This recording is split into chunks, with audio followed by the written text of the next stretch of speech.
ఎంతో ప్రయాసపడి ముందుకు తీసుకొని వెళ్తున్నారు. తండ్రి, ఈరోజు ఈ సాయంత్రం వేళ ఈ జూమ్ మీటింగ్‌లో పాల్గొనుటకు వచ్చిన ప్రతి వ్యక్తిని మీ చేతిలో అప్పజెప్తున్నాం. 10 మంది ఉన్నారు తండ్రి.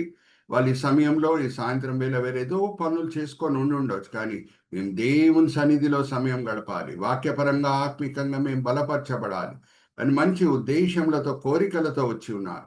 అందరిని కూడా మీరు తృప్తిపరుస్తున్నారు, దీవిస్తున్నారు, ఆశీర్వదిస్తున్నారు అని మేము నమ్ముచున్నాం. నిష్ప్రయోజకమైన మీ దీనదాసుని నించోబెట్టి ఈ సమయంలో మీ మహిమార్థమై వాడుకుంటున్నారు తండ్రి. దాన్ని బట్టి నేను మిమ్మల్ని స్తుతిస్తున్నాను.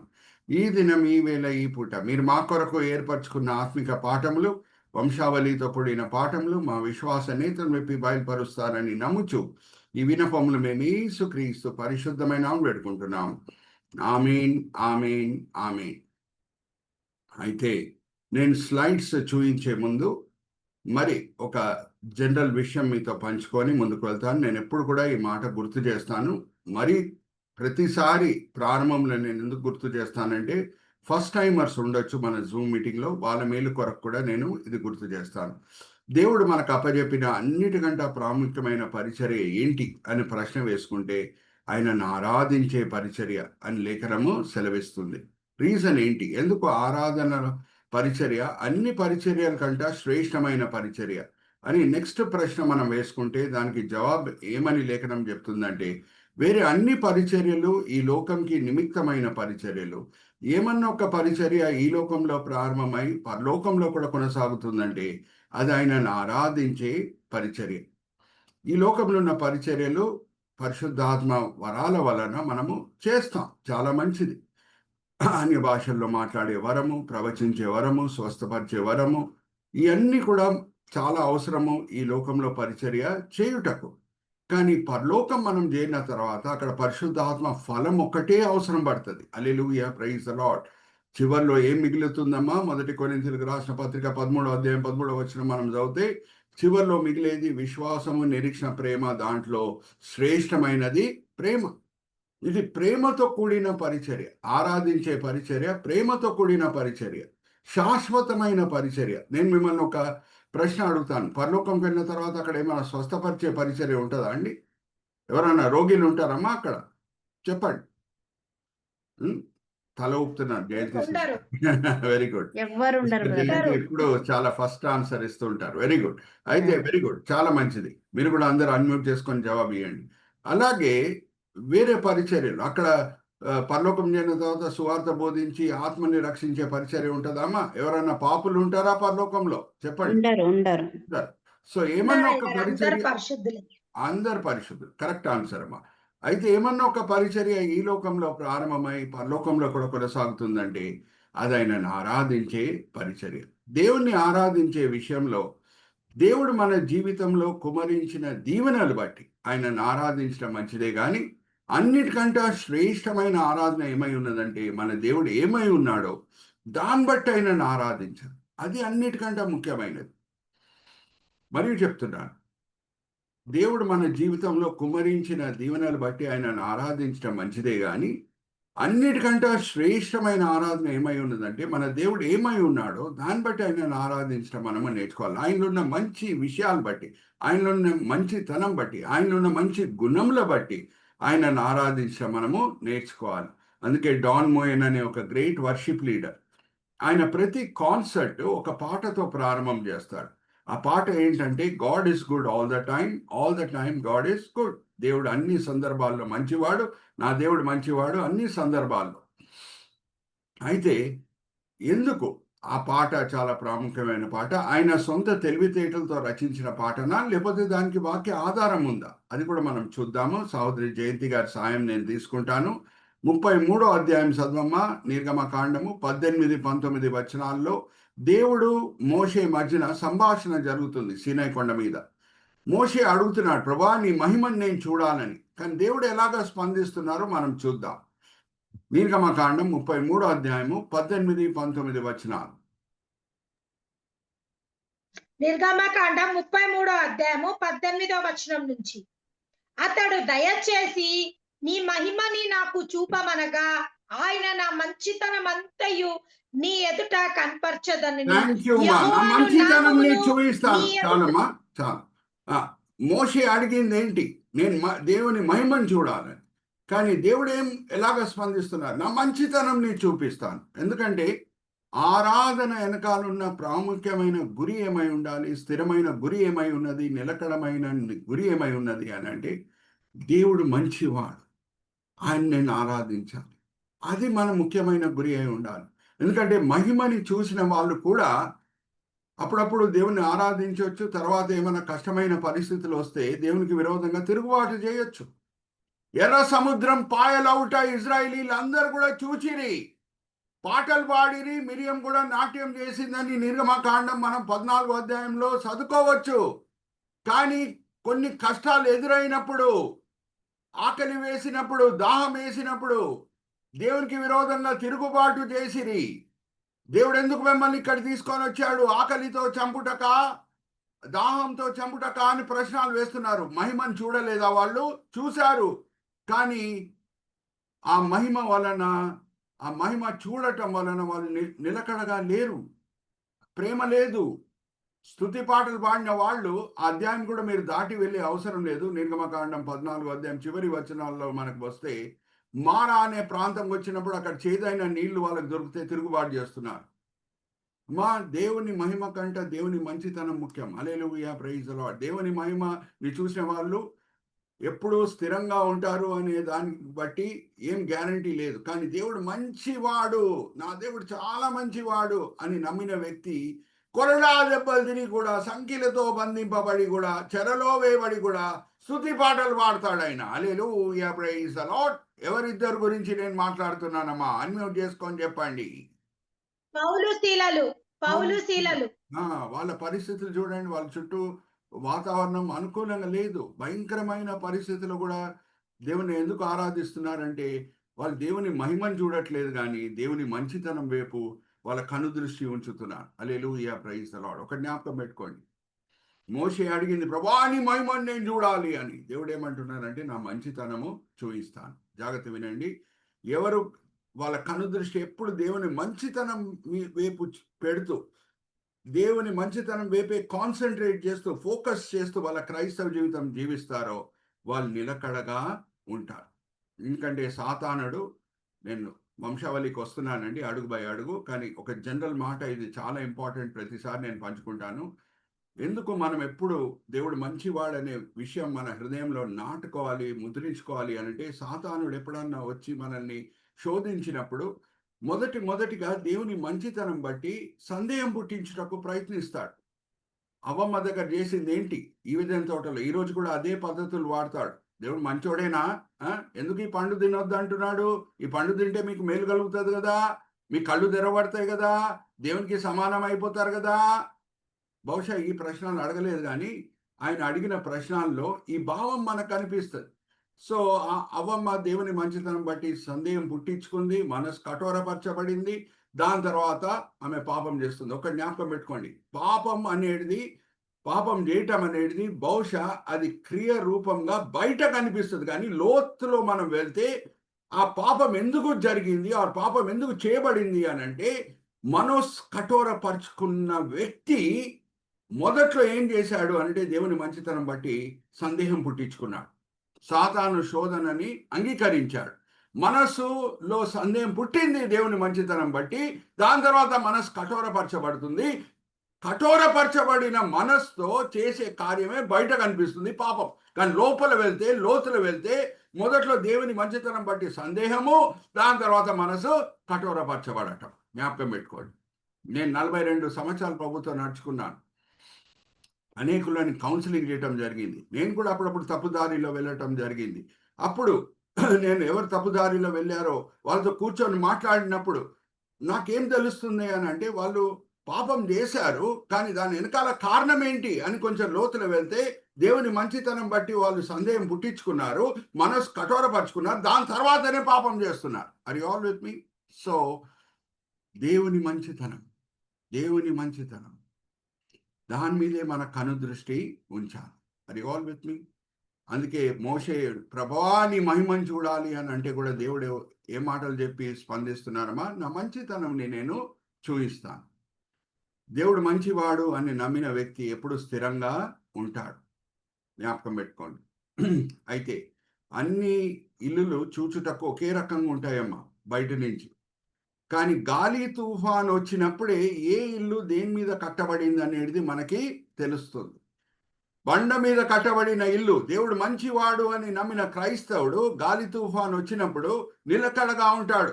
కానీ ఇసుక మీద కట్టబడిన ఇల్లు ఏమవుతుంది? గాలి తుఫాన్ వచ్చినప్పుడు కూలిపోతుంది. అంటే ఆ వ్యక్తి దేవుడు మంచివాడు అనే విషయం మీద ఆయన లంగర్ వేసుకోలేదు. ఆ సత్యంని ఆయన హృదయంలో ముద్రించుకోలేదు. అందుకు పడిపోతున్నాడు. Are you all with me? So ఇది చాలా ముఖ్యమైన జనరల్ ఇంట్రొడక్షన్. అయితే మన దేవుళ్ళు అనేక మంచి గుణములు ఉన్నాయి. ఆయన మంచివాడు. ఒకటేంటంటే మర్మాలు బయలుపరిచే దేవుడు. దానియేలు గ్రంథం 2వ అధ్యాయం 22వ వచనంలో మనం చదువుకున్నాం. ఆయన మర్మాలు బయలుపరిచే దేవుడు. ఇంకా 2వ తిమోతి 3వ అధ్యాయం 16వ వచనంలో ఏమని రాయబడి ఉన్నదంటే, లేఖనం అంతా కూడా దేవావేశం వలన పుట్టింది. మా లేఖనం అంతా కూడా దేవావేశం వల్ల రాయబడిందంటే మరి వంశావళిలు కూడా దేవావేశం వల్ల రాయబడిందా లేదా అడుగుతున్నా మిమ్మల్ని. అన్మ్యూట్ చేసుకొని చెప్పండి. చెప్పండి, మీ దగ్గర నుంచి నేను జవాబు పొందాలి. అవునయ్య గారు. వంశావళి కూడా అవును. దేవావేశం వల్లనే రాయబడింది. వంశావళిలు తెలుసుకుంటేనే బైబిల్లో ఉన్న వేరే విషయాలు మనకి అర్థమవుతాయి. మరి నేను మిమ్మల్ని ఒక ప్రశ్న అడుగుతానండి. ఒక ఇంగ్లీష్ స్కాలర్ ఏబిసిడి మొదట్లో నేర్చుకోకుండా పెద్ద పెద్ద ఇంగ్లీష్లో ఉన్న పుస్తకాలు రాయగలుగుతాడమ్మా? చెప్పండి. ఏబిసిడి ఫస్ట్ నేర్చుకోకుండా పెద్ద పెద్ద పుస్తకాలు రాయగలుగుతాడా ఒక స్కాలర్? రాయలేరు బ్రదర్. సో ప్రాముఖ్యమైన ఏబిసిడి నేర్చుకుంటానే సెంటెన్స్ ఫామ్ చేయగలుగుతాడు. అంతే. Very good, right answer. So వంశావళిలు అలాగున్నాయి. దేవుడు మనకి అక్కడ కొన్ని విషయాలు ఏది బైబిల్లో అర్థం కాదో అక్కడ దాచిపెట్టి ఉన్నాడు. చదవాలని కోరుకుంటున్నాడు. ప్రతిదీ ఆయన దేవావేశం వలన రాయబడింది. ఆయనంత సర్వజ్ఞాని కూడా ఎవరు లేరు అనే మాట రోమిలికి రాసిన పత్రిక 11వ అధ్యాయం 33వ వచనం ఉంది. అది కూడా నేను మరి సహోదరి జయంతితో చదివిస్తాను. ఆ గొప్ప దేవుడు, ఆ సర్వజ్ఞాని అయిన దేవుడు ఏం చేస్తాడో అది కూడా నేను మీతో పంచుకుంటాను. కానీ మొదట్లో రోమిలికి రాసిన పత్రిక 11వ అధ్యాయం 33వ వచనంలో దేవుని సర్వజ్ఞానం గురించి రాయబడిన మాటలు ఒక్కసారి మనము జ్ఞాపకం చేసుకుందాం. రోమిలికి రాసిన పత్రిక 11వ అధ్యాయం 33వ వచనం చదవమ్మా. బైబిల్స్ అండర్లైన్ చేసుకోండి.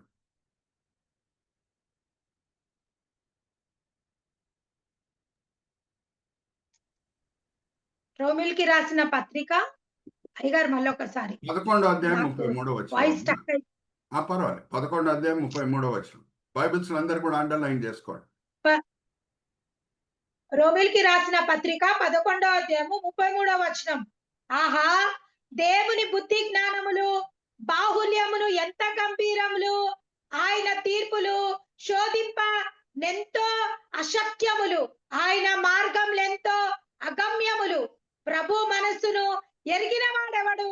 ఆయనకు ఆలోచన చెప్పిన వాడెవడు? హల్లెలూయా, ప్రైజ్ ది లార్డ్. థాంక్యూ మా. థాంక్యూ.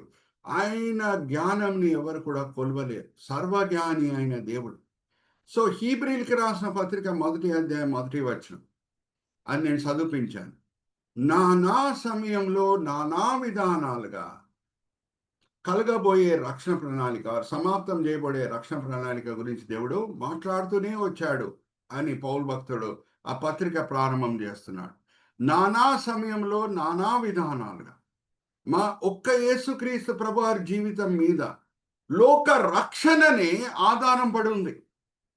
సో ఆయన జన్మమన్నా, ఆయన పరిచర్య అన్నా, ఆయన శిల్వ మరణం అన్నా, ఆయన పునరుద్ధానం అన్నా, జాగ్రత్త వినండి, అది ఎవరు కూడా అకస్మాత్తుగా జరిగిందని చెప్పకుండా ఉండుటకు దేవుడు సూచనల ద్వారా ప్రవచనాల చేత ముందే బయలుపరుస్తూనే వచ్చాడు. మెస్సయ్య ఇలాగ వస్తాడు, మెస్సయ్య ఇలాగ రక్షణ ప్రణాళిక పూర్తి చేస్తాడు, ఇలాగ మెస్సయ్య పునరుద్ధానుడై సమాధి మీద విజయం పొంది బయటికి వస్తాడు. మా నేను నా జీవితంలో జరిగిన ఒక సంఘటన చెప్పేసి ముందుకు వెళ్తాను. నేను రక్షణ పొందింది ఇంటర్మీడియట్ ఫస్ట్ ఇయర్లో చదువుకున్నప్పుడు. నా క్లాస్మేట్, స్కూల్లో ఉన్న క్లాస్మేట్, ఆయన పేరు ఆనంది. ఆయనతో చాలా సమయం నేను గడిపేవాడిని. క్లాస్మేటే కాదు, ఆయన నా బెంచ్ మేట్ కూడా.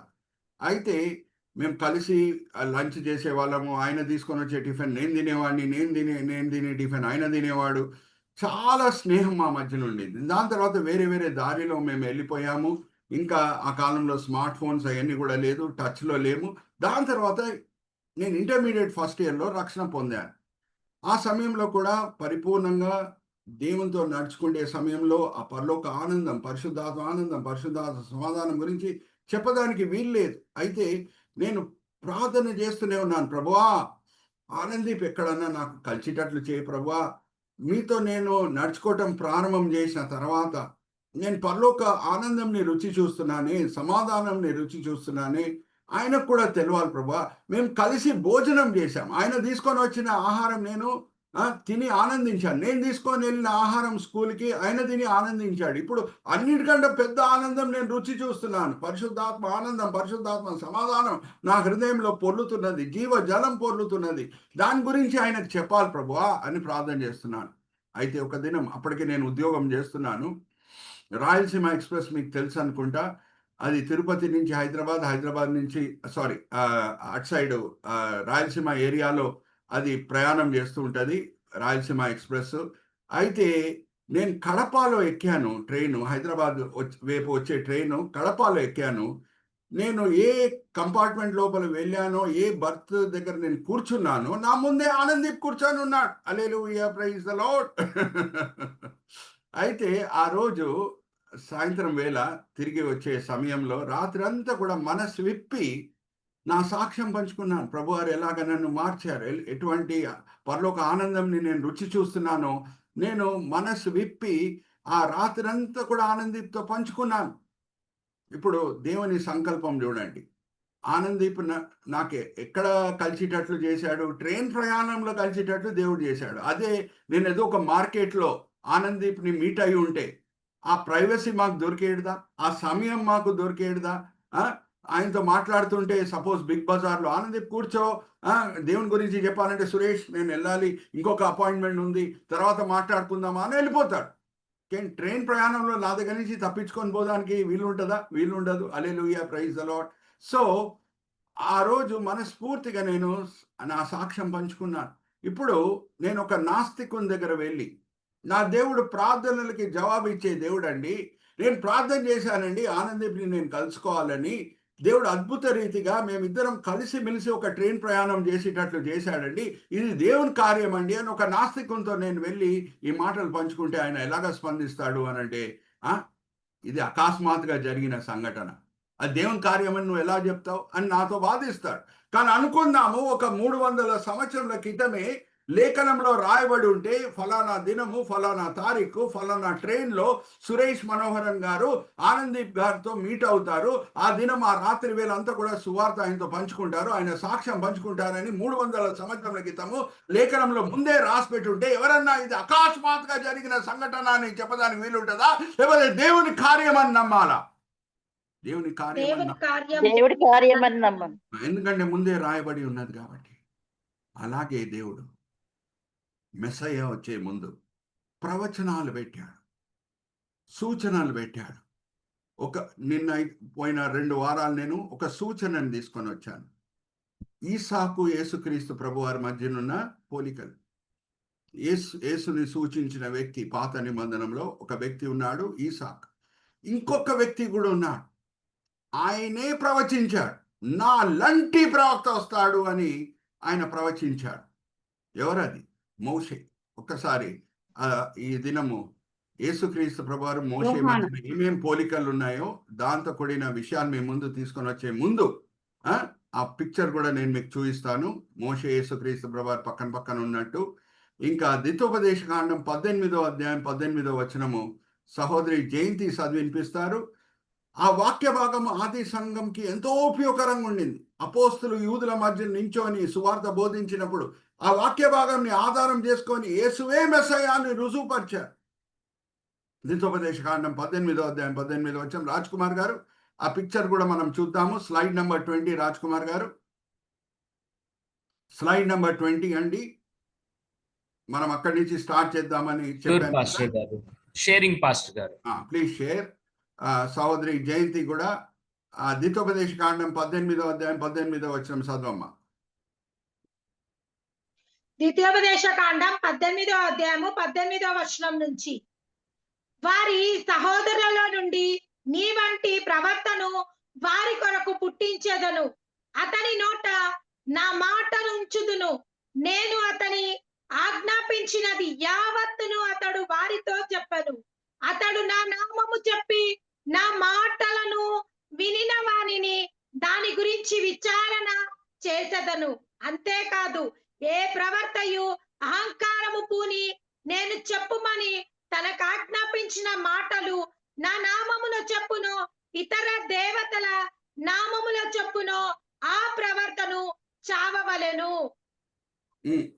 ద్వితోపదేశ కాండం 18వ మరియు చదవమ్మా.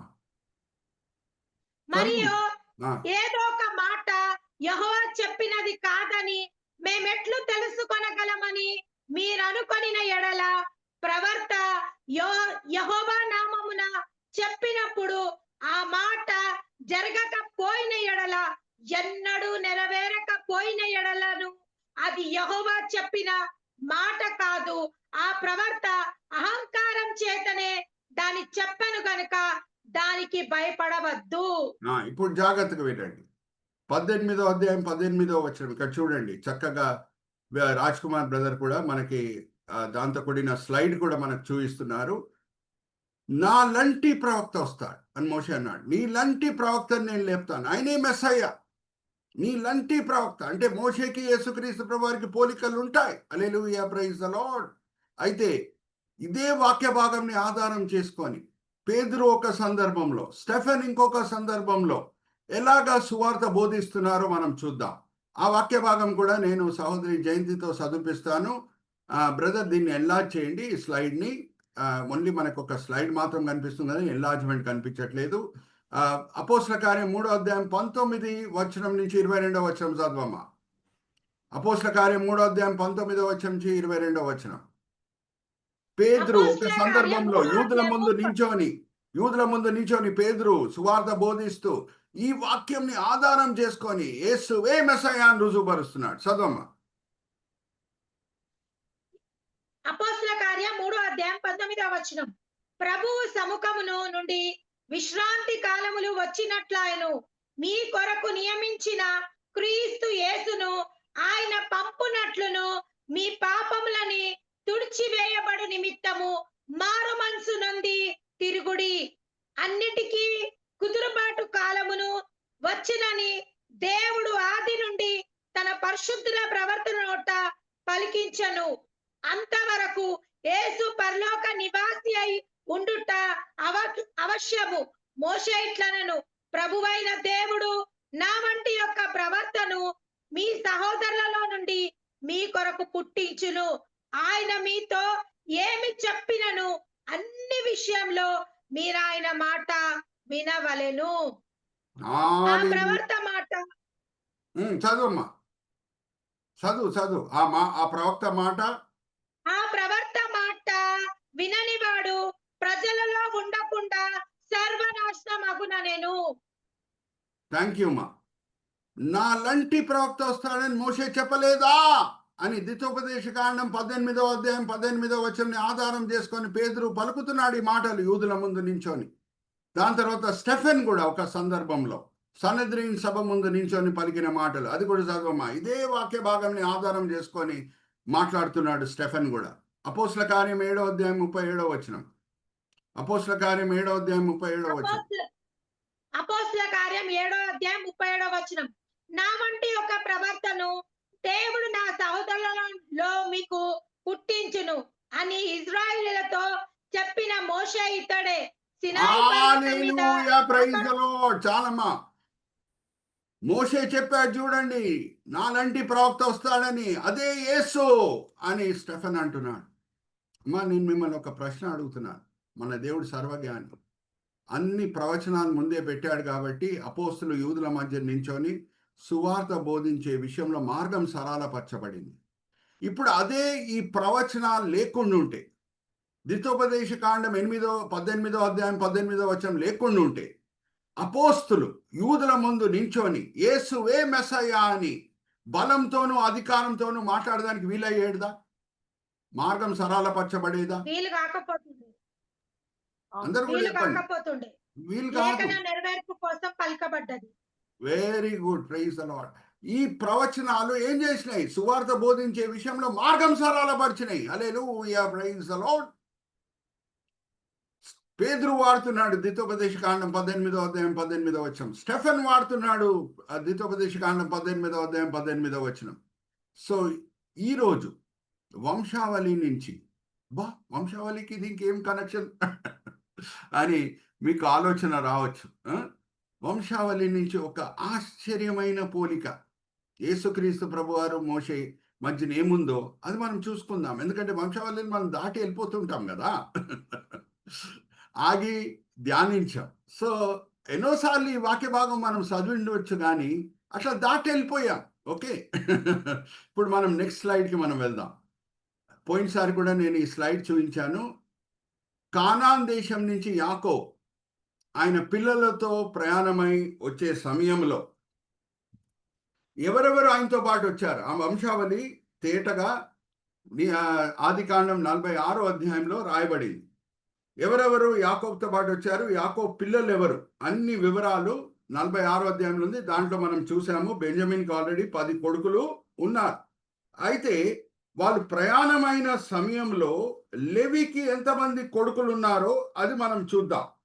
లెవికి ఎంతమంది కొడుకులు ఉన్నారో అది మనము చూద్దాం. Next slide brother.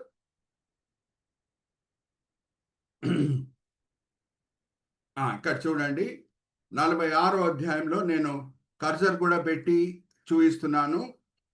ఆయన ప్రయాణమై వచ్చిన సమయంలో ఆయనతో పాటు ఎవరెవరు వచ్చారు, ఆయన పిల్లలు ఎవరు, అన్నీ కూడా మనకి 46వ అధ్యాయంలో మనకి కనిపిస్తుంది.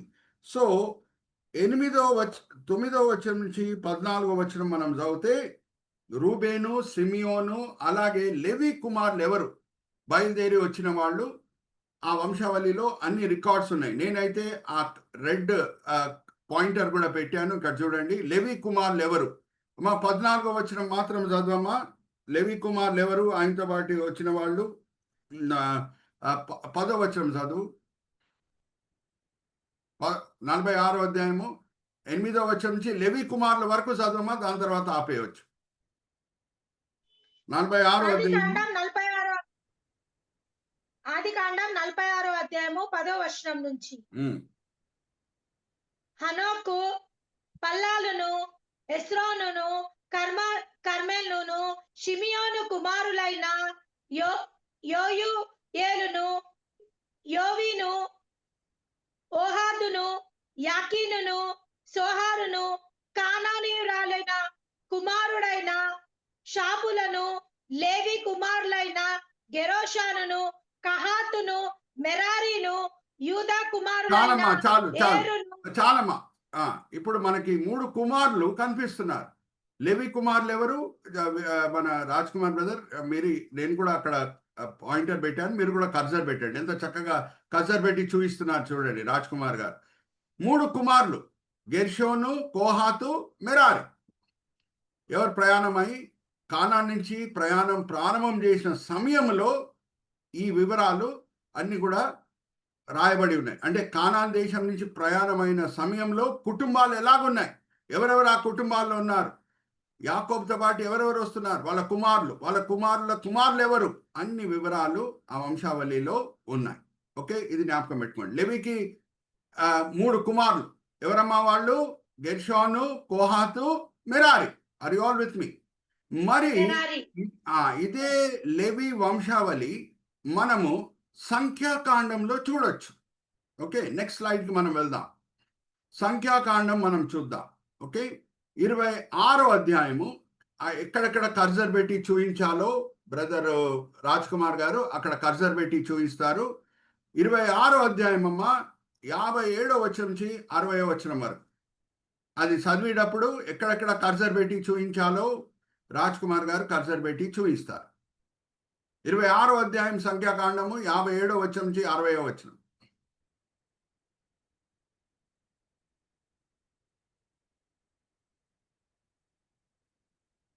సంఖ్యాకాండము 26వ అధ్యాయము 57వ వచనం.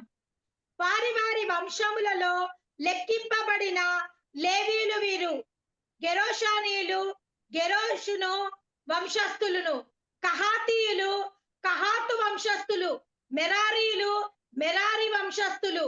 లేవీయుల వంశములు ఏవనగా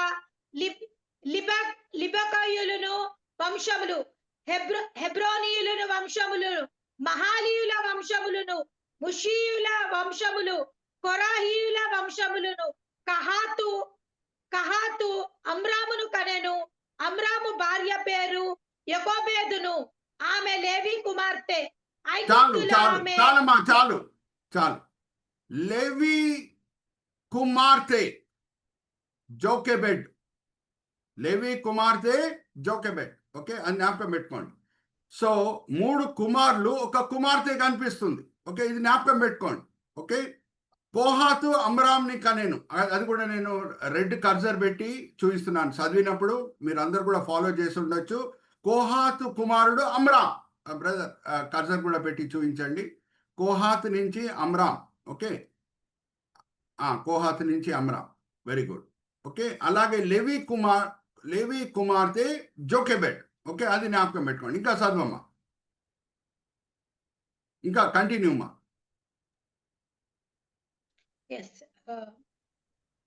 అహరోను కహాతు జోకెబెడ్ అమ్రామును కనెను. జోకెబెడ్ వరకు అమ్రాము వచ్చావు భార్య కదా, పేర జోకెబెడ్ వరకు వచ్చావు కదా జోకెబెదు. అక్కడి నుంచి. ఆమె లేవి కుమార్తె. ఐగుప్తులో ఆమె లేవికి పుట్టెను. ఆమె అమ్రాము వల్ల అహరోనును మోషేను వీరు సహోదరియగు మిరియామును కనెను. Hallelujah, praise the Lord. Step by step మనం వెళ్దాం. ఆమె లేవికి ఎక్కడ పుట్టాను? కానాన్ దేశం నుంచి ప్రయాణమై వచ్చినప్పుడా, లేకపోతే ఐగుప్తులో పుట్టేనా? ఇప్పుడే మనం ఐగుప్తులో. ఐగుప్తులో. సో ఎప్పుడు ఐగుప్తులో పుట్టాను? మరి జూయిష్ బైబిల్ కామెంటరీస్ నేను మీతో పోయినసారి కూడా పంచుకున్నాను. 3 ఉన్నాయి: టార్గమ్, టాల్మడ్, మిద్రాష్. అది మనం చదివితే ఐగుప్తు లోపల వాళ్ళు మొదటి అడుగు వేస్తున్నారు. ఆ సమయంలోనే జోకెబెడ్ పుట్టే. లేవి కుమార్తె అయిన జోకెబెడ్ మనకి 46వ అధ్యాయం ఆది కాండంలో కనిపించట్లేదు. ఎందుకంటే అక్కడ ఏ వివరాలు ఉన్నాయి? కానాన్ దేశం నుంచి ప్రయాణం అయినప్పుడు ఇలాగుంది పరిస్థితి. యాకోబుతో పాటు వీళ్ళు బయలుదేరారు. ఇప్పుడు మనం చదువుకున్నాం సంఖ్యాకాండంలో జోకెబెడ్ లేవికి ఐగుప్తులో పుట్టాను అంటే ఎప్పుడు పుట్టాను అంటే జూయిష్ బైబిల్ కామెంటరీస్ చదివితే వాళ్ళు కరెక్ట్గా ఐగుప్తు లోపల మొదటి అడుగు వేసినప్పుడే జోకెబెడ్ పుట్టాను, లేవి కుమార్తె పుట్టాను. అంటే లేవి భార్య జోకెబెడ్కి జన్మము ఇచ్చింది. ఓకే, స్టెప్ బై స్టెప్ మనం వెళ్దాం. స్టెప్ బై స్టెప్ మనం వెళ్దాం. ఆర్ యు ఆల్ విత్ మీ? ఈరోజు నేను మీ ముందు తీసుకొని వచ్చే విషయం, నేను ఫస్ట్ నేర్చుకున్నప్పుడు చిన్న పిల్లోడు వల్ల ఏడ్చాను. ఎందుకంటే అప్పటి వరకు నాకు తెలియదు. ఈ వాక్య భాగం నేను చదువుకొని వెళ్ళిపోయేవాడిని. 46వ అధ్యాయాన్ని అలాగ చదువుకొని వెళ్ళిపోయేవాడిని. సంఖ్యాకాండం 26వ అధ్యాయాన్ని అలాగ చదువుకొని వెళ్ళిపోయేవాడిని. ఎప్పుడు ధ్యానించేవాడిని కాదు, లోతులు వెళ్ళేవాడిని కాదు. కానీ దేవుడు ఎప్పుడు నాకు ఇది బయలుపరిచాడు? ఒక చిన్న పిల్లోడు వల్ల ఏడ్చాను. జూయిష్ రాబాయిస్తో నేను కరస్పాండ్ చేసుకొని కొన్ని రహస్యాలు నేను పొందినప్పుడు, అది నేను చదువుకున్నప్పుడు చిన్న పిల్లోడు వల్ల ఏడ్చాను. ఆశ్చర్యమైన సంగతులు నేను చూచినట్లు నా కన్నులను తెరువుము అని కీర్తనకారుడు చెప్తాడు కదా. అలాగే మనం ప్రతిసారి లేఖనం చదివినప్పుడు ఆశ్చర్యమైన సంగతులు నేను చూచినట్లు నా కన్నులు తెరువు ప్రభువా అని మనం ప్రార్థన చేయాలి. అయితే అడుగు బై అడుగు, మెట్టు బై మెట్టు మనం వెళ్దాం. నెక్స్ట్ స్లైడ్ నేను చూపించి ఒక ప్రశ్న అడుగుతానండి. నెక్స్ట్ స్లైడ్ నేను చూపించి ఒక ప్రశ్న అడుగుతాను. ఇప్పటి వరకు మీరు అర్థం చేసుకోండి. లేవికి 3 కుమారులు, కోహాతు, మెరారి, గెర్షోను. వాళ్ళు ఎప్పుడు పుట్టారంటే కానాన్ దేశం నుంచి వాళ్ళు ప్రారంభం చేసే ముందే పుట్టారు. అందుకు వాళ్ళ పేర్లు రాయబడినాయి. జోకెబెడ్ పేరు అక్కడ లేదు కానీ ఇక్కడ ఉంది. ఎందుకంటే ఐగుప్తుకు వచ్చిన తర్వాత ఆమె పుట్టింది. మొదటి అడుగు అలాగా వేస్తుంటే పుట్టింది. అంటే వెంటనే ఇశ్రాయేలీలు ఐగుప్తు దేశం చేరిన తర్వాతనే పుట్టింది. ఓకే, ఇప్పుడు పౌలు భక్తుడు నించొని అపోస్తల కార్యం 22వ అధ్యాయంలో ఆయన చరిత్ర పంచుకుంటున్నాడు. నేను యాక్చువల్గా ఎందుకు ఇప్పుడు సువార్త బోధిస్తున్నాను? అందుకే నేను యూదుడినే, బెంజమిన్ గోత్రంలో పుట్టిన వ్యక్తినే, సున్నతి పొందిన యూదుడినే, గమలీల్ అనే గొప్ప రాబి కింద తరబియత్ పొందిన వ్యక్తినే. అని ఆయన గురించి చెప్తూ ఎందుకు సువార్త బోధిస్తున్నాను, మరి ఇంత యూదుడై ఉండి ఎందుకు నేను సువార్త బోధిస్తున్నాను అన్ని కూడా చెప్తున్నాడు. సో 22వ అధ్యాయం 3వ వచనంకి మనం వద్దాము. ఎవరి చేత ఆయన తర్బియత్ పొందాడో మనం చూద్దాం. అపోస్తల కార్యం 22వ అధ్యాయం 3వ వచనం. దాని తర్వాత నేను ఒక ప్రశ్న అడుగుతాను మిమ్మల్ని. 22వ అధ్యాయం 3వ వచనం చదవమ్మా, అన్మ్యూట్ చేసుకోండి. అపోస్తుల కార్యం 22వ అధ్యాయము 3వ వచనం. నేను కిల్కియాలోను తెర్సాలో పుట్టిన యూదుడను, అయితే ఈ పట్టణంలో గమాలియేలు పాదముల యొద్ద పెరిగి మన పితరుల ధర్మశాస్త్ర సంబంధకు నిష్ఠయందు శిక్షితుడనై మీరందరూ నేడు ఉన్న ప్రకారము దేవుని గుర్చిన ఆసక్తుడనై ఉండి ఈ మార్గంలో ఉన్న పురుషులను స్త్రీలను బంధించి చెరసాలలో వేయించుచు మరణం వరకు హింసించి తిని ఇందులో థ్యాంక్ యూ మా చాలమ్మా. ఇప్పుడు నేను మిమ్మల్ని అడుగుతున్నా ఒక ప్రశ్న. యూదుడైన పౌలు గమాలీలనే రాబాయ్ ఆయన ధర్మశాస్త్రంలో ప్రవీణుడు. ఆయన గురించి అపోస్తల కార్యం 4వ అధ్యాయంలో కూడా మనం చదువుకోవచ్చు. సనద్రిని సభలో ఆయన ఒక చక్కని సలహా ఇస్తున్నాడు. సనద్రిని సభ వాళ్ళు పేతురు యోహాన్ని చంపాలని కోరుకున్నప్పుడు ఆయన ఏమంటున్నాడంటే, అలా చేయకండి, క్రైస్తవత్వము దేవుని వలన ప్రారంభం అయింది అని మీరు అనుకుంటే అయింది అని అంటే మరి వాళ్ళకి విరోధంగా మీరు ఏమైనా చేస్తే దేవునికి విరోధంగా మీరు ప్రవర్తించినట్టు. అదే క్రైస్తవత్వం దేవుని వలన ప్రారంభం కాకుండా ఉంటే అదే కూలిపోతుంది. మీరు ఎందుకు యోహాన్ పేతురుని చంపడానికి ప్రయత్నిస్తున్నారని గమలీలు చాలా జ్ఞానంతో కూడిన రాబాయ్ వాదించాడు. కాబట్టి పేతురు యోహాన్ని సనద్రిని సభ వాళ్ళు ఇడిచిపెట్టేస్తారు. ఇదంతా కూడా మీకు చరిత్రలో తెలుసు. ఓకే, సో నేను ఇప్పుడు మిమ్మల్ని అడిగే ప్రశ్న ఏంటంటే, మనకి ఇజ్రాయెల్ చరిత్ర బాగా తెలుసా, పౌలు భక్తుడికి బాగా తెలుసా? మీరే చెప్పండి. బాగా తెలుసు పాస్టర్. మాట గమలీల్ కింద తర్బియత్ పొందిన పౌల్కి ఇజ్రాయెల్ చరిత్ర మనకంటే బాగా తెలుసు. అవునా కాదా? సో చాలా మంది క్రైస్తవులు సరి ఆ ట్రాన్స్లేషన్లో చేసిన తప్పు, దాంట్లో లోతులో వెళ్ళరు. ఫుట్ నోట్స్ వాళ్ళు చదవరు.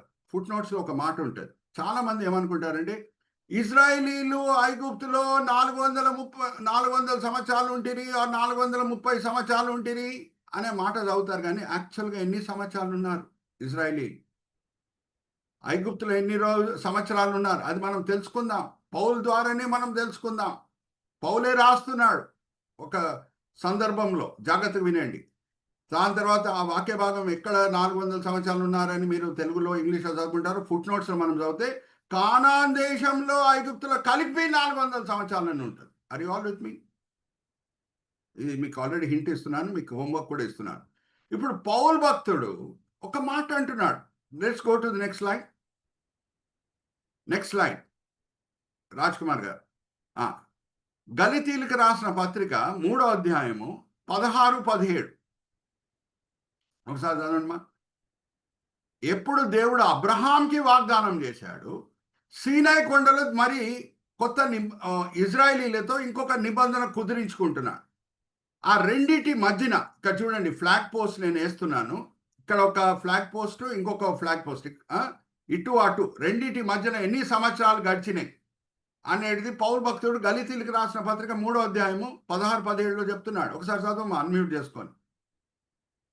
గలతీలకు రాసిన పత్రిక 3వ అధ్యాయము 16వ వచనం నుంచి, అబ్రహామునకును అతని సంతానమునకును వాగ్దానమును చేయబడెను. ఆయన అనేకులను గురించి అన్నట్లు నీ సంతానమునకును అని చెప్పిన ఒకని గూర్చి అన్నట్టే నీ సంతానమునకు అనెను. ఆ సంతానము క్రీస్తు.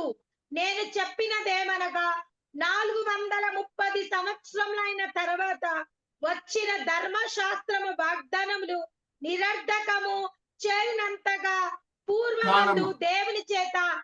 ఇప్పుడు చాలమ్మా, నేను మిమ్మల్ని అడుగుతున్నా, అబ్రహాంతో దేవుడు నిబంధన చేసిన తర్వాత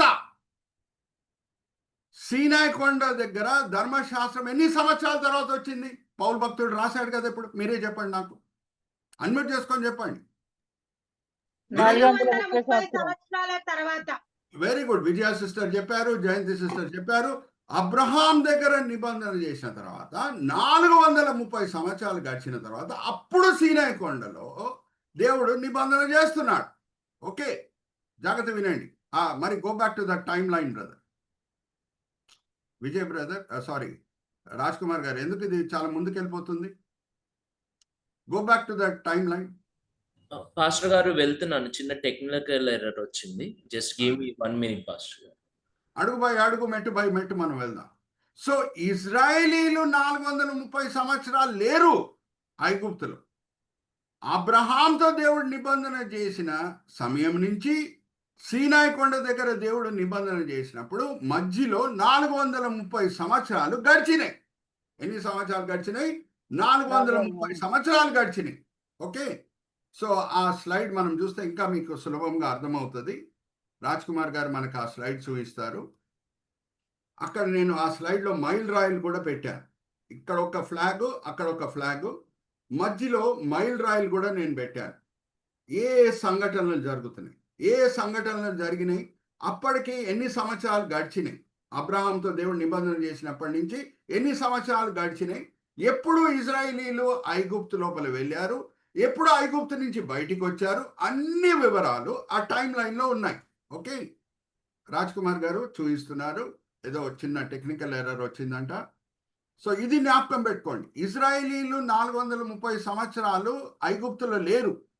అబ్రహాంతో దేవుడు చేసిన నిబంధన దగ్గర నుంచి వాళ్ళు ఐగుప్తు నుంచి బయటకు వచ్చి సీనాయి కొండ దగ్గర నిబంధన పొందిన సమయం వరకు 430 సంవత్సరాలు గడిచినాయి. ఇక్కడ నేను ఎక్కడెక్కడ కర్సర్ పెట్టి చూపించాలని అడుగుతానో రాజ్ కుమార్ గారు అక్కడ కర్సర్ పెట్టి చూపిస్తారు.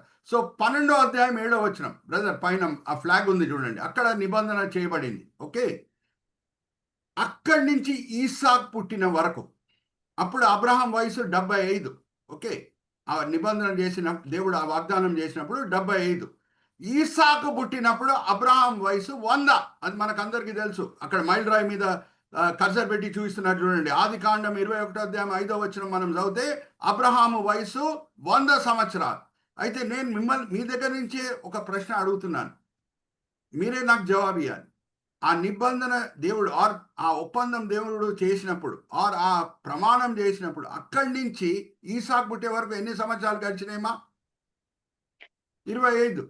ఓకే, ఈసాకు 60 సంవత్సరముల వయసు ఉన్నప్పుడు యాకోబుని కన్నాడు. ఇక్కడ చూడండి, 2వ మైల్ రాయ్, బర్త్ ఆఫ్ జేకబ్, 25వ అధ్యాయము 26వ వచనం ఆదికాండం. అక్కడ చూడండి, మైల్ రాయ్ మీద చక్కగా కర్సర్ పెట్టి చూపిస్తున్నారు మన రాజ్ కుమార్ గారు, ఎంతో చక్కగా టెక్నికల్ కోఆర్డినేషన్ చేస్తున్నారు. సో ఈసాకు యాకోబుని కన్నప్పుడు ఈసాకు వయసు 60. సో టోటల్గా ఇప్పటి వరకు అబ్రహాంతో దేవుడు ఆ ప్రమాణం చేసినప్పటి నుంచి యాకోబు పుట్టే వరకు ఎన్ని సంవత్సరాలు అయిపోయినాయి? 25 + 60 ఎంతమా చెప్పండి? 100 years. 85. Very good, right answer. మీ దగ్గర నుంచే నేను జవాబు పొందుతాను. దాని తర్వాత 130 సంవత్సరముల తర్వాత యాకోబు పుట్టిన తర్వాత 130 సంవత్సరాల తర్వాత అక్కడ చూడండి ఎంత చక్కగా కర్సర్ పెట్టి చూపిస్తున్నారు రాజ్ కుమార్ గారు. ఫారో ముందు నించినప్పుడు ఫారో అడుగుతున్నాడు, నీ వయసు ఎంత అని అంటే 130 సంవత్సరాలండి అని అంటున్నాడు. ఆ వాక్య భాగం ఏంటి? అది కూడా నేను ఆ మైల్ రాయి మీద పెట్టాను. 47వ అధ్యాయం 9వ వచనం. 47వ అధ్యాయం 9వ వచనం. సో అబ్రహాం దగ్గర దేవుడు చేసిన ప్రమాణం అక్కడి నుంచి ఈసాకు పుట్టే వరకు 25 సంవత్సరాలు.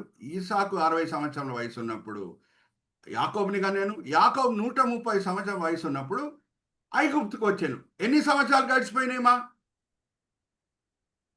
చెప్పండి? 25 + 60 + 130 215 years. 215 years. అబ్రహాము దగ్గర దేవుడు చేసిన ప్రమాణం దగ్గర నుంచి ఇజ్రాయేలీలు ఐగుప్తు లోపల అడుగుపెట్టినప్పుడు ఎన్ని సంవత్సరాలు గడిచిపోయినాయంటే 25 + 60 + 130 215 సంవత్సరాలు. వెరీ గుడ్ జయంతి గారు, వెరీ నైస్ ఆన్సర్. ఇప్పుడు లాస్ట్ ఫ్లాగ్ కి మనం వెళ్ళిపోదాం. నిర్గమకాండం 19:20. వాళ్ళు ఐగుప్తు దాసత్వం నుంచి విమోచించబడారు. 50 రోజులు ప్రయాణం చేశారు. సీనాయి కొండ దగ్గర వచ్చారు. దేవుడు ధర్మశాస్త్రం ఇస్తున్నాడు. అందుకే ఆ ధర్మశాస్త్రం పొందిన పండుగని వాళ్ళు పెంతికోస్ పండుగ అని ఆచరిస్తారు. పెంటా అంటే something to do with 5, quadra అంటే something to do with 4, hexa అంటే something to do with 6, septa అంటే 7, ఆక్టో అంటే 8. ఎందుకు పెంటా అంటే ఐగుప్తు దాసత్వం నుంచి విమోచించబడిన తర్వాత 50 రోజులు 5 into 10 సీనాయి కొండ దగ్గర వచ్చినప్పుడు దేవుడు అగ్ని వలె దిగి వచ్చి వాళ్ళకి ధర్మశాస్త్రం ఇస్తున్నాడు. సో జస్ట్ 50 దినంలే అవుతుంది. ఐగుప్తు నుంచి విడిచిపెట్టి వచ్చిన తర్వాత జస్ట్ 50 రోజుల తర్వాతే వాళ్ళకి ధర్మశాస్త్రం దొరుకుతుంది. సో అబ్రహాం దగ్గర దేవుడు చేసిన ప్రమాణం దగ్గర నుంచి సీనాయి కొండ దగ్గర ఐగుప్తు దాసత్వం నుంచి విమోచించబడి సీనాయి కొండ దగ్గర ధర్మశాస్త్రం పొందినప్పుడు 430 సంవత్సరాలు అయింది. ఓకే, జాగ్రత్త వినండి. 430 సంవత్సరాలు అయింది. వాళ్ళు ఎప్పుడు వచ్చారు ఐగుప్తుకి? అబ్రహాంతో నిబంధన చేసిన తర్వాత దేవుడు 215 సంవత్సరాలు అయిపోయింది. అవునా? టోటల్గా 430 సంవత్సరాలు 215 సంవత్సరాలు మైనస్ చేయండి, ఎన్ని వస్తుంది మీకు? 430 నుంచి 215 మైనస్ చేయండి. 215. 115 సంవత్సరాలు. Very good, very good. 215 సంవత్సరాలే ఉన్నారు ఐగుప్తులో.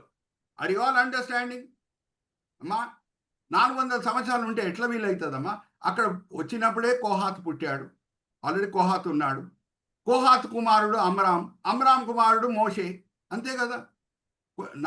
దేవుడు ఏమంటారు? అబ్రహాంతో పలికిన మాటలు 15వ అధ్యాయంలో 4వ తరము తిరిగి వస్తుంది. ఐగుప్తుకు వెళ్ళిన తర్వాత 4వ తరము తిరిగి వచ్చేస్తుంది కానాన్ దేశంకి. లెవి దగ్గర నుంచి మనం తీసుకుంటే లెవి కుమారుడు కోహాత్, కోహాత్ కుమారుడు అమ్రామ్, అమ్రామ్ కుమారుడు మోషే. 4వ తరం వచ్చేసింది తిరిగి కానాన్కి. 4వ తరం వచ్చేస్తుంది అనే మాట ఒకసారి చదవమ్మా. 15వ అధ్యాయం ఆదికాండం. 4వ తరం తిరిగి వచ్చేస్తుంది అనే మాట ఆదికాండం 15వ అధ్యాయం వచనం కూడా నేను చెప్తాను. 15వ అధ్యాయం చదవమ్మా. 13వ వచనం చదవమ్మా. 13. ఆదికాండం 15వ అధ్యాయం 13వ వచనం. నీ సంతానం వారు తమది కాని పరిదేశమందు నివసించి ఆ దేశపు వారికి దాసులుగా ఉండురు. 16వ వచనంకి వచ్చేమా. 16వ వచనం. అమేరీయులు అక్రమంగా ఇంకను సంపూర్ణ కాలేదు కనుక నీ 4వ తరము వారు ఇక్కడికి మరలా వచ్చుదురని నిశ్చయంగా తెలుసుకొనమని అబ్రహాంతో చెప్పాను. ఐగుప్తుకి వెళ్ళిన ప్రజలు అక్కడ హింసింపబడి 4వ తరం తిరిగి వచ్చేస్తారు. Are you all with me? So జాగ్రత్త వినండి. అడుగు బై అడుగు, మెట్టు బై మెట్టు మనం వెళ్దాం. 215 సంవత్సరాలు ఐగుప్తులో ఇజ్రాయేలీలు ఉన్నారు. లెవి, ఆయనకు పుట్టింది కోహాతు, ఆయనకు పుట్టింది అమ్రాము, అమ్రాము పుట్టిన మోషే సమయంలో తిరిగి వచ్చేసారు కానాన్ దేశంకి. అడుగు బై అడుగు, మెట్టు బై మెట్టు మనం వెళ్దాం. సో 215 సంవత్సరాలు వాళ్ళు ఉన్నారు అని అంటే మోషే వయసు ఎంత వాళ్ళని బయటికి తీసుకొని వచ్చినప్పుడు? మా నిర్గమకాండం 7వ అధ్యాయం 7వ వచనం చదవమ్మా. మోషే వయసు ఎంత వాళ్ళని ఐగుప్తు నుంచి బయటికి తీసుకొని వచ్చిన సమయం? ఆయన వయసు ఎంత మీకు ఆల్రెడీ తెలుసు. ఎవరైనా అన్మ్యూట్ చేసుకొని చెప్పండి, లేకపోతే ఎంతమా? 80 సంవత్సరాల వయసు. 80 సంవత్సరాలు. నిర్గమకాండం 7:7 కూడా చదవండి అమ్మా జయంతి గారు. మోషే వయసు ఎంత? నిర్గమకాండం 7వ అధ్యాయము 7వ వచనం. వారు ఫరోతో మాట్లాడినప్పుడు మోషే 80 ఏండ్లు, అహరోనుకి 83 ఏండ్లు. చాలమ్మా. 80 సంవత్సరాలు మోషే వీళ్ళని ఐగుప్తు నుంచి బయటికి తీసుకొని వస్తున్నాడు. 215 సంవత్సరాలు వాళ్ళు ఉన్నారు ఇక్కడ ఐగుప్తులో. అయితే మోషే పుట్టే సమయంలో అప్పటికే ఎన్ని సంవత్సరాలు ఉన్నారు ఐగుప్తులో? 215 నుంచి 80 తీసేయండి. మోషే పుట్టిన సమయము అప్పుడు ఐగుప్తులో అప్పటికే ఎన్ని సంవత్సరాలు ఉన్నారు? 215 సంవత్సరాలు. 135 సంవత్సరం. విజయ సిస్టర్ కొరకు తప్పట్లు కొట్టండి. 135 సంవత్సరములు. Right answer. ఈ మాట నేను చెప్తున్నాను చూడండి, జాగ్రత్తగా వినండి. జోకేబేద్ ఎప్పుడు పుట్టిందమ్మా లేవికి? ఐగుప్తు లోపల అడుగు పెట్టినప్పుడు. మరి మోషే పుట్టినప్పుడు 135 సంవత్సరాలు అయిపోయింది. ఇజ్రాయేలీలు ఐగుప్తులో ఉన్న సమయం 135 సంవత్సరాలంటే జోకేబేద్ వయసు ఎంత? హల్లెలూయా, ప్రైజ్ ది లార్డ్. 135. అరే సారమ్మ 90వ సంవత్సరము ఈసాకి జన్మం ఇస్తేనే శ్రీధర్మం అంతా కూడా అయిపోయింది. అది అద్భుతము. హల్లెలూయా, ప్రైజ్ ది లార్డ్ అని అంటాం. 135 సంవత్సరముల వయసున్న జోకెబేదు మోషేని కనటము అది దానికంటే గొప్ప అద్భుతం. Hallelujah, praise the Lord. Are you understanding? మీకు అర్థమవుతుందమ్మా? నాకు మోషే ఏమంటున్నాడు, నాలంటి ప్రవక్త వస్తాడు అని అంటే మోషే జన్మం అద్భుతము, యేసుక్రీస్తు ప్రభు వారి జన్మం కూడా అద్భుతము. కన్యక గర్భం ధరించుట అద్భుతము. 130 సంవత్సరాల వయసున్న జోకెబేదు గర్భం ధరించడం కూడా అద్భుతము. హల్లెలూయా, ప్రైజ్ ది లార్డ్. వంశావళి లేకుండాంటే ఈ సత్యం మనకు తెలిసేది కాదు. హల్లెలూయా, ప్రైజ్ ది లార్డ్. అర్థమవుతుందమ్మా ఎందుకు వంశావళి చదవాలో? మామూలు ప్రవచన అది. నాలంటి ప్రవక్త వస్తాడంటే మరి పోలికలు తప్పవు కదా, పోలికలు ఉండాలి కదా మరి మోషేకి యేసుక్రీస్తు ప్రభు వారికి. Are you understanding? Let's go to the next slide Raj Kumar garu. Next slide. Age of Jochebed when Moses was born. She was born just as Jacob with Levi entered Egypt. Just అడుగు పెట్టే టైంలో ఆమె పుట్టింది. Israelites stayed in Egypt for 215 years. So if Moses was 80 years when Israel left Egypt, then age of Jochebed when Moses was born, 215 minus 80, 135 years. Hallelujah, praise the Lord. Are you all understanding? అరే ఇక్కడితో ఆగిపోవట్లేదు పోలికలు. జన్మంతో కూడిన పోలికలు ఇక్కడితో ఆగిపోవట్లేదు. దేవుని వాక్యం చుంటేదైనా దానికంటే మధురమైనది. ధన నిధులు దేవుడు దాచిపెట్టాడు ఆయన వాక్యంలో. పోలికలేంటి? మోషేకి యేసుక్రీస్తు ప్రభు వారికి ఏమన్నాడు మోషే? ద్వితోపదేశకాండం 18వ అధ్యాయం 18వ వచనం, నాలంటి ప్రవక్త వస్తాడంటే పోలికలు ఉండాలి. ఇద్దరు జన్మం కూడా అద్భుతమే. హల్లెలూయా, ప్రైజ్ ది లార్డ్. నెక్స్ట్ స్లైడ్కి వెళ్దాం రాజ్ కుమార్ గారు. ఇక్కడ చూడండి, మోషే మెస్సయ్య. ఎంలో కూడా సిమిలారిటీ ఉంది, అవునా? మోసెస్ కూడా ఆల్ఫాబెట్ ఎంతో స్టార్ట్ అవుతుంది, మెస్సయ్య కూడా ఎంతోనే స్టార్ట్ అవుతుంది. అది ఆల్ అండర్స్టాండింగ్. అదొక పోలిక, కానీ ప్రాముఖ్యమైన పోలిక. ఇప్పుడు మనము ఆ ప్రీవియస్ స్లైడ్కి వెళ్దాము. అక్కడ సంఖ్యాకాండం 26వ అధ్యాయంలో ఉంది కదా, 26వ అధ్యాయం ప్రీవియస్ స్లైడ్. దానికంటే ముందు 26వ అధ్యాయం చూడండి ఎంత చక్కగా రాజ్ కుమార్ గారు మనల్ని ముందుకు తీసుకొని వెళ్తున్నారు. ముందు ఇంకా దానికంటే ముందు పౌలు కనిపిస్తున్నాడు. దానికంటే ముందు సంఖ్యాకాండం. ఇక్కడ చూడండి, లేవి కుమార్తె జోకెబెడ్. ఓకే, జాగ్రత్త వినండి. అడుగు మెట్టు అక్కడ చక్కగా కర్సర్ పెట్టి చూపిస్తున్నారు. కోహాతు కుమారుడు అమ్రాం కనిపిస్తుందా? మిమ్మల్ని ఒక ప్రశ్న అడుగుతానమ్మా, మీరే నాకు చెప్పాలి జవాబు. అన్మ్యూట్ చేసుకొని జవాబు ఇవ్వండి. ఎప్పుడు మరియాని పెళ్లి చేసుకోవాలనేది వచ్చిందో యోసేపుకి, ఆమె గర్భవతి అయిందో పెళ్లి చేసుకోనని అనుకున్నాడు యోసేపు. మరియాని పెళ్లి చేసుకోకూడదు అనుకున్నాడు. దేవదూత వచ్చింది, కల వస్తున్నది, దేవుడు మాట్లాడుతున్నాడు. యోసేపు మరియాను చేర్చుకో చెప్పాడా లేదా?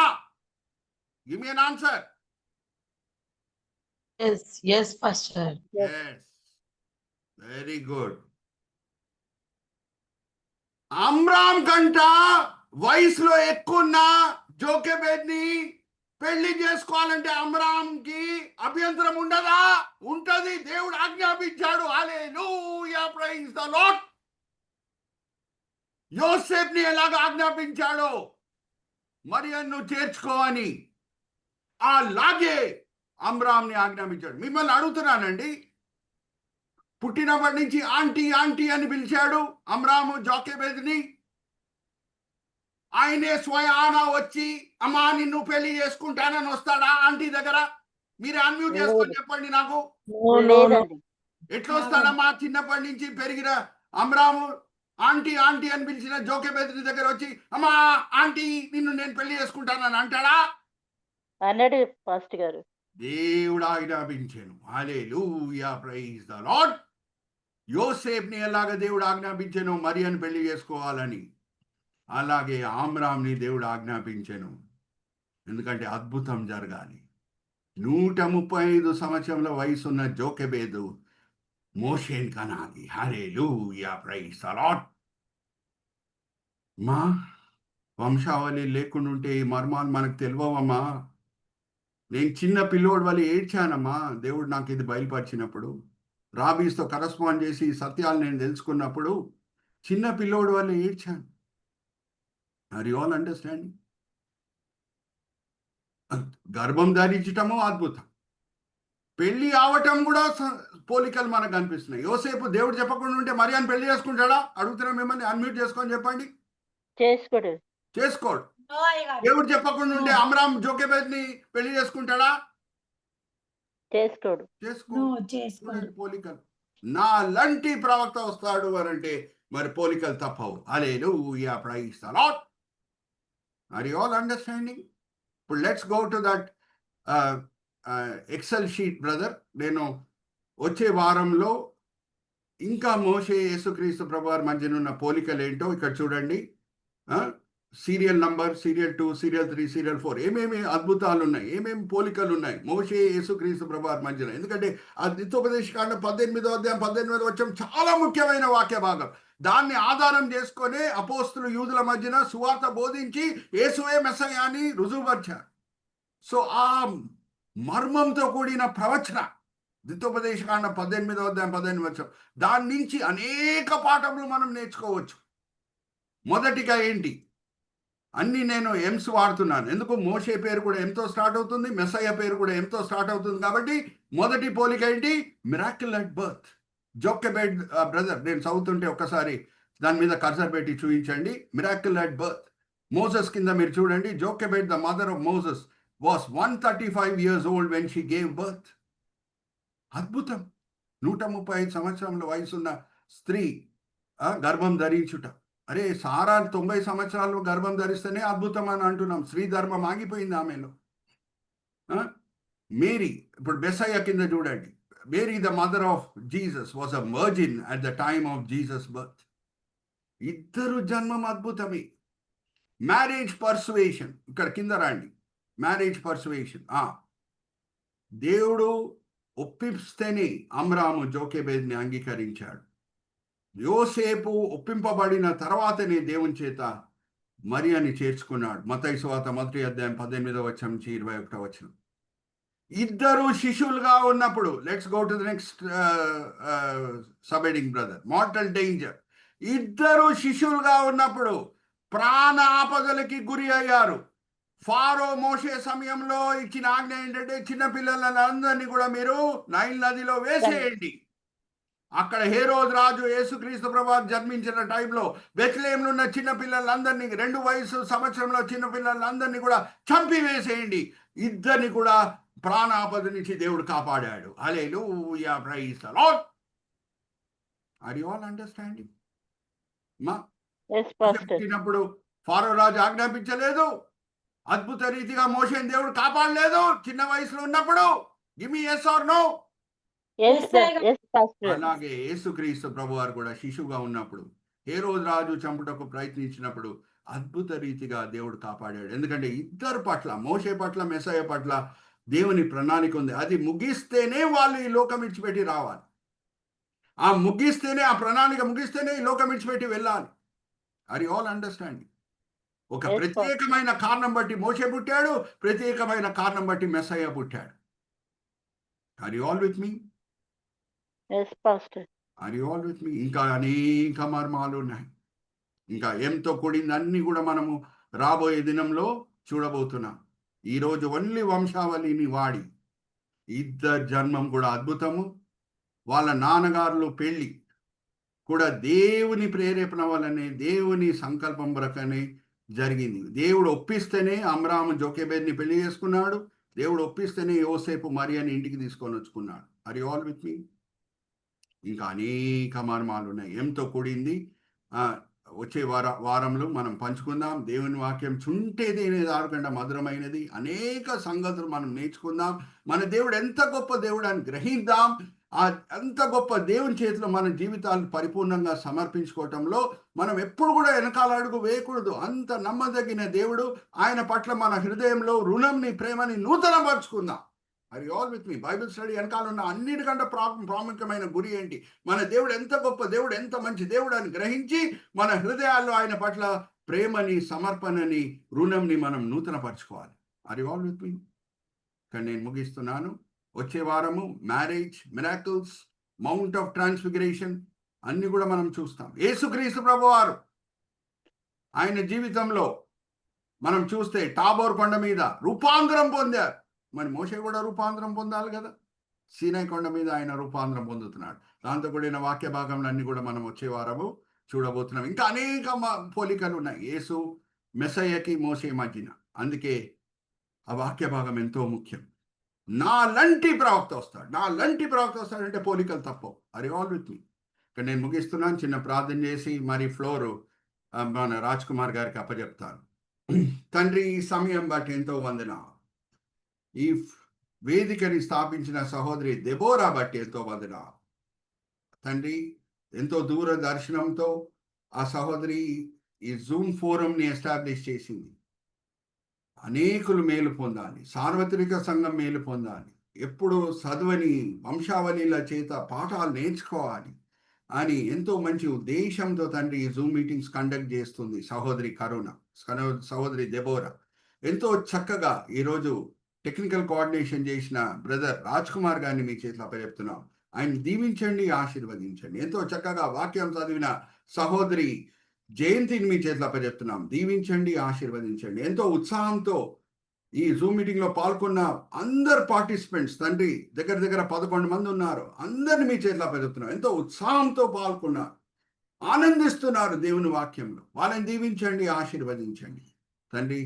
నిష్ప్రయోజకమైన మీ దీన దాసుని నించోబెట్టి ఈ సమయంలో మీ మహిమార్థమై వాడుకున్నారు. దాన్ని బట్టి నేను మిమ్మల్ని స్తుతిస్తున్నాను. ఈ దినం ఈ వేళ ఈ పూట మీరు మోషే మెస్సయ్య మధ్యనున్న పోలికలు, దాంతో కూడిన ఏమేం పాఠాలు మీరు మాకు నేర్పించి ఉన్నారు, తోడు క్రైస్తవులతో కూడా మేము పంచుకునేటట్లు, ఈ వీడియో సెషన్స్ని మేము సర్క్యులేట్ చేసేటట్లు మీరు మమ్మల్ని ప్రోత్సహించండి. మీరు ఎంత గొప్ప దేవుడని గ్రహించి మా హృదయాల్లో మీ పట్ల రుణం, ప్రేమని మేము నూతనపరచుకునే బదులమై ఉన్నాం. అవును తండ్రి, అందుకే బైబిల్ స్టడీ, అందుకే లోతైన మర్మాలు. మీరే గొప్ప దేవుడు. మరి ఇంకొకసారి మా జీవితంలో మీ పట్ల రుణంని, ప్రేమని మేము నూతనపరచుకుంటున్నాం. యేసు నామంలో ఈ ప్రార్థన వేడుకుంటున్నాం. Amen, amen, amen. Over to brother Raj Kumar గారు.